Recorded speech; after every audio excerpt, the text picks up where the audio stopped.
Hey guys, welcome back to FreckleFace Finance, where we discuss personal finances open and honestly so that you can live the life that you deserve. So welcome to 2024. This is officially the first video that I'm making in 2024 and I'm really excited about how the year is going to go. So I did make a video recapping my financial goals that I hit in 2023 and which ones I'm going to carry over to 2024. So if that sounds like something that you're interested in, you can go ahead and check that video out right here. So in today's video, I'm going to be doing my financial review of my 401k. And so I'm going to be looking over my strategy for 2023, what went well, what didn't quite go well, and what I might need to change for 2024. So if you haven't done so already, this is your sign to go ahead and log into your accounts, do your financial review for the end of 2023 so that you can adjust and see what needs to be changed, or if everything is going great and you can keep that same investment strategy for 2024. So if you're interested in how I conduct that review, just go ahead and keep on watching. So if you guys are new here, my 401k is the TSP because I am with the federal government. So, you know, even if you guys are not with the TSP account, I definitely think that you should look at your 401k and just kind of take a grasp at what type of fees are coming out, if there's any type of adjustments that need to be had. So without further ado, I don't want to keep bumping my gums. I'm going to go ahead and log into my account. Alright, you guys, so I went ahead and logged into my account. And so the way that my account is set up, when you log in, it automatically takes you to the summary page. But kind of don't pay attention to this yet because it is obviously into 2024. And so this year to date does not matter because it's only 12 days for this year to date. So anyways, I'll show you guys how to get to your account summary for the period that we want to look for. So you want to go ahead and go to account statements, which is over here on the left hand side. And so once you click account statements, we'll go ahead and select it from January 1st, 2023 all the way to December 31st, 2023. So we'll be able to see it for a 12-month period. And so when you hit this request statement, it's going to go ahead and send it to your mailbox. I have no idea why it does this. I think it is so annoying, but go ahead and click this message center box and then go to your secure mailbox and your statement will be there. It is so annoying. Alright, you guys, so I went ahead and pulled my statement up. As you can see, it is from January 1st, 2023 to December 31st, 2023. And then it shows, you know, right here on the right hand side, how much you have put into your account versus how much your employer has put into your account. And so my opening balance for this time period is $52,968. It shows how much was put in, and so this deposit or adjustment number will include any type of withdrawals that you had, any deposits that you have, and this actually includes your deposits as well as your agency contribution. So this will be, you know, however much you put in and then your agency match up to the 5%. I didn't have any withdrawals because I didn't take out any loans this year or take out any of my retirement. And then it shows your closing balance. And so if you guys watched my last TSP kind of account review video, the reason that this $83,475 is different from this number on the right is because I actually do have an active loan out on my account. And so the number on the left is how much is in my account, but the number on the right is including how much I had took out that I'm currently paying back myself. And so that's why those numbers are reflected differently. So once I pay myself back, or if I was to pay myself back in full today, this is how much my account would be. So that's why it's a small difference. And so if you come down here, you can see that my account for the year 2023 had a rate of return of 24.57%.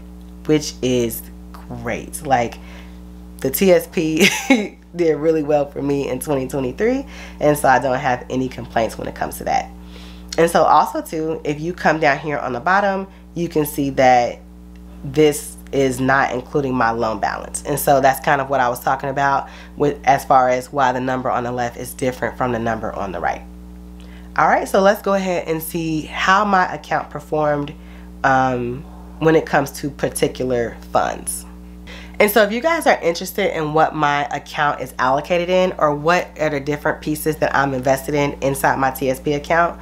And so for my 2023 allocation, which I haven't changed it probably in 2 years, it has done really well for me. So once we get inside the fund, I'll be able to see if I'm going to change anything. But based off of how high my return rate was for 2023, I don't think so. But you know, I'll take a look at it. And so allocated means this is what your account is currently made up of.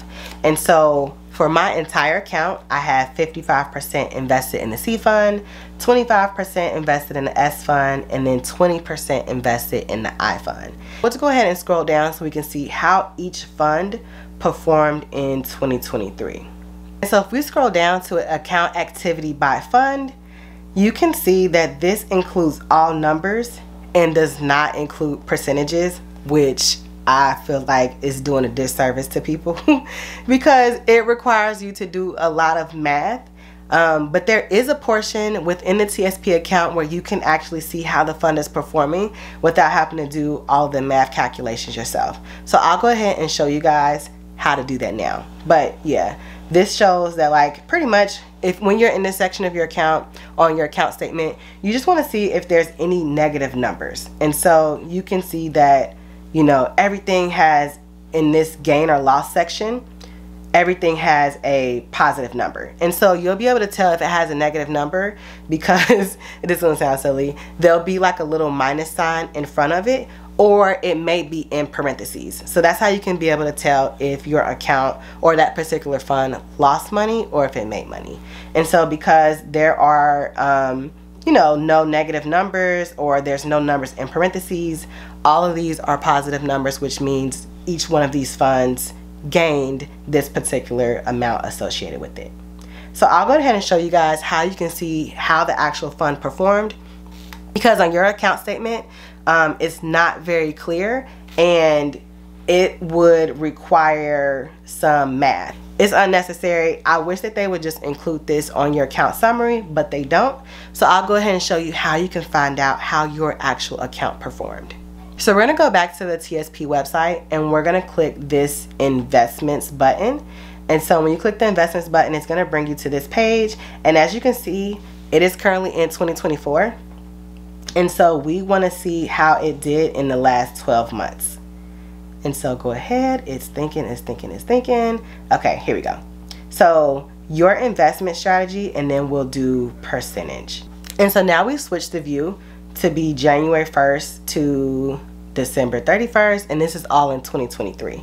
And so you can see that the C fund, I had 55%, and you can see that it gained $8,000 or almost $9,000. And then you can also see this fund specific rate of return. And so you can see that this was 26.25%. And then this kind of gives you like a little breakdown of what that means. And so the S fund, I'm 25% in the S fund, and it performed 25.30% return for 2023. And then if I go ahead and go to the I fund, 20%, and that had a fund return of 18.38%. So as a whole, the TSP funds did really well, or at least the ones that I was invested in did really well. And then I can check, like double check to make sure that this is correct by doing 26.25% plus 25.30% plus 18.38% divided by 3, because I'm in 3 different funds. And that gives me a rough estimate pretty close to 24%, which is said that my account, my total rate of return for 2023 was about 24%. So that's how you can kind of double check that to make sure that that's right. And so mine is off by a little bit of a percentage. And so I went ahead and clicked this footnote to see why, because that math didn't equal exactly. And so it has, you know, pretty much the amount that I took out in the loan is not calculated correctly. So mine is going to be a little bit off, but you guys, if you're doing these calculations with me, it should be spot on if you don't have any type of loans out against your account. Alright guys, so I want to go ahead and hit this fund performance button over here on the left, and this will kind of show you in a graph form, or we can do table, it doesn't have to be a graph, So this will kind of show you how all of the funds perform, so even the ones that I weren't in. So if you guys are interested in that, I'll go ahead and just show you quickly. So we have for the last 12 months, so this is going to be from January 1st to December 31st, 2023. And so the L fund, you know, you can see here, this is what the funds are, this is what the rate of returns were for those particular funds. And so if you look at these funds, I was a little confused by these numbers, but I think I figured it out. So pretty much these numbers right here, how the fund did in December or Q4. And then if you come over here to the right, if you were invested in the fund, this is how it did over the last year, how it did over the last 3 years versus how it did over the last 5 years. So we're going to go ahead and scroll down because I don't even recommend the L funds, honestly. But we're going to go down to the G fund, and if you don't take anything else from this video, if you have your money invested primarily in the G fund and you have more than 5 years out until you retire, change it. Watch any of my other videos, take your pick, but yeah, you do not want to be invested in a G fund. It is not going to give you the best return of your money, and you still have a lot of time on the horizon before you retire. And so if you have, like I said, more than 5 years out from retirement, you don't want to have the majority of your account in the G fund. So I'll just put that out there. And a lot of people can give you recommendations in the comments down below on why you should not have it in a G fund. So if that is you, then I challenge you to do some research on why that's not a great idea. Don't just take it from me. So we'll go ahead and scroll down to the F fund, and I will just kind of we're going to do it just so that everything is apples to apples and we're not comparing apples to oranges. We're going to look at everything in the last year, right? So in the last year, the F fund performed 5.58% return. The C fund performed 26.25% return. S fund 25.30%, and then the I fund 18.38%. So if you look at this, just in these funds themselves, you will see that the C fund, S fund, and I fund over the last year were the best funds to be invested in. Not including the life cycle funds, but when it comes to all 5 of the TSP fund options, C fund, S fund, and I fund were the best performing funds. And so not only that in the last year, I would say in the last 5 years. So even looking at the last 3 years compared to each other, the S fund over the last 3 years did not perform that great, 1.28%, but I think that it definitely like made up for it once the, you know, you have to take into account this, you know, the big pandemic. So other than that, so like the last 3 years, but I definitely feel like over the last year, it kind of made up for some of that. And then the I fund over the last 3 and 5 years as well, they were still performing better than the G fund and the F fund. So I think just looking at this, you know, this will kind of give you an idea of what type of funds you may want to be invested in compared to what's going to give you the best return on your money. So just take that into account when you look at this. So taking these end of the year reviews, I definitely think are very important because you're not only seeing how your account performed, but you're also able to see how the other funds within the TSP also performed. And so I can see that I'm invested in the top 3 performing funds, or at least they were the top 3 performing funds over the last 5 years. And so you can kind of see, you know, where you should be placing your money. And so based off these numbers, I would say it may be a good idea to talk to a financial advisor, or if you don't have one, to just take a look at your account to see, you know, if it's a good idea to kind of reallocate your account depending on how much time you have left until you retire, or if reallocating your account isn't in your best interest, you may want to do future contributions in some of these funds that are performing or outperforming the others. And so I'm going to go ahead and switch to the graph view just so we can get a actual better representation of how the funds are performing. And so you can select up to 3 funds.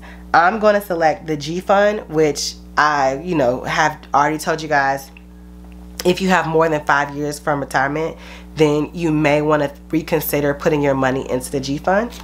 And so I'll compare that to the F fund, because the F fund was like not the best performers. So like there was C fund, S fund, and I fund, which was the top 3 performers, and then G fund and F fund were not part of the top 3 performers, right? So they weren't performing as well as the other ones. And so I'll just compare the G fund with the F fund, and we'll see what that looks like. And so this green, you know, chart, that's how my specific account performed. But if you look at this blue chart, this is how the F fund performed, and then the yellow one, the yellow dots, is how the G fund performed. And so you can see the G fund is like very consistent, very steady, going up, going up, going up. But even at that, at the end of the year, the F fund still outperformed the G fund. Like the G fund is going to give you very consistent, you know, returns, but they're going to be low. And so let me just, for example, compare the G fund to the C fund, which the majority of my account was invested in. So we'll do G fund versus C fund. And this is all for the last year, okay? Just so that we're comparing everything consistently.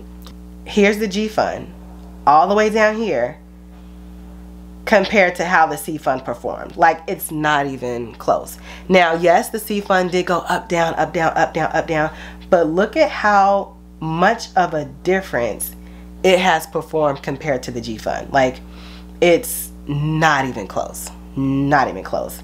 And so because the majority of my account is invested in the C fund with 55%, my account, as you can see, is going up and down, up and down, up and down, as long, like it's going in line with the C fund. So yeah, I think that this is a great representation on why you shouldn't have the majority of your account invested in the G fund. Like, this is a great representation of that.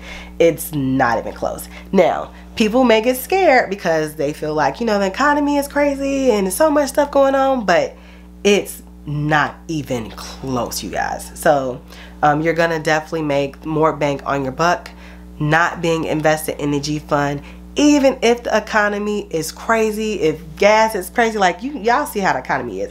Even with the economy being crazy, you over a period of time are gonna outperform the G fund every time. Even with the second to least performing fund, which was what was that? That was the F fund, right? Even the F fund was slightly better than the G fund. So, you know, don't say I didn't tell you. And so if that information has inspired you in any way to change your investments, you can quickly just go over to change investments, and you'll be able to do what's called a reallocation. So if you have the majority of your account in the G fund, and let's say you want to take out 25% of your G fund money and convert it into C fund, you will be able to do that with this move money between funds option. You can also change future contributions over here, and just kind of check this out if that has inspired you in any way to reallocate your account. Alright, you guys, so that's going to go ahead and wrap up today's video. Thank you guys so much for spending a little bit of time with me today and going over my 2023 end of year review for my TSP account. Hopefully that inspired you guys a little bit if you're invested in the G fund. Hopefully it showed you guys a little bit on why you shouldn't be that invested or heavily invested in a G fund if you have time on the horizon before your retirement. As always, if you have any questions, just leave me a comment down below. I always will say this, and I'll say it again. I don't feel like the federal government does new employees justice with explaining their benefits, with explaining how retirement works, how the TSP works. So if you guys have any questions, no matter how small it is, I promise you I do not mind. Just leave me a comment down below. I also noticed that a lot of other people are invested in the TSP and they have accounts as well. And so if I'm not able to get to your question or answer your question, which most of the time I am, but like if I don't have an answer, then I guarantee you there's going to be someone in the comments down below who can help you out. So please just make sure that you ask your questions. I'd rather you do that than spend 30-40 years invested in something that is not giving you the financial freedom that I feel like everyone deserves. So as always, thank you guys so much for watching. If you like this video even a little bit, please make sure to give me a thumbs up so it can be pushed out to a larger audience. I'm really hoping to get monetized this year. I really enjoy making these videos. and just kind of just sharing my knowledge with you guys. So if you can subscribe to my channel, that would be great. Oh, one more thing before I leave.